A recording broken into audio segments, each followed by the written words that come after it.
Sebanyak 600 personil Polres Jayapura akan diterjunkan untuk mengamankan penjemputan jenazah ex-Gubernur Papua Lukas Nmb. Penurunan ratusan personil kepolisian ini dilakukan guna mengantisipasi adanya gangguan keamanan dan ketertiban masyarakat di Jayapura saat kedatangan jenazah Lukas Nmb.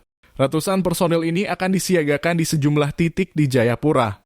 Kapolres Jayapura AKBP Frederikus Maclarimboen mengatakan ada 600 personil diterjunkan. Kemudian, mereka bakal disiagakan ke beberapa titik. Namun yang paling utama di area Bandara Sentani, kata Kapolres Jayapura AKBP Frederikus Maclarimboen di Sentani, Rabu 27 Desember 2023 dikutip dari tribunstripapua.com. AKBP Frederikus juga meminta seluruh masyarakat yang ingin melayat agar langsung mendatangi lokasi disemayamkannya jenazah Lukas Nmb. Hal ini agar tidak terjadi penumpukan nantinya di Bandara Sentani, ujarnya.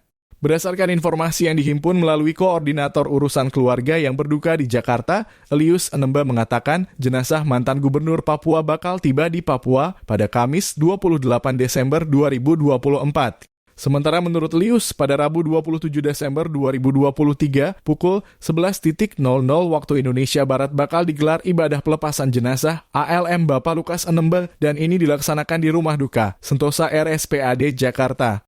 Kemudian, pada pukul 13.00 waktu Indonesia Barat, jenazah diberangkatkan dari Rumah Duka RSPAD Jakarta ke Bandara Soekarno-Hatta. Lalu pada Kamis 28 Desember 2023, pukul 02.00 waktu Indonesia Barat, jenazah diberangkatkan dengan pesawat Garuda Indonesia dari Jakarta ke Jayapura. Rencananya jam 09.00 WP tiba di Bandara Sentani, Jayapura, namun apabila ada perubahan bakal akan diberitahukan kembali, ujarnya.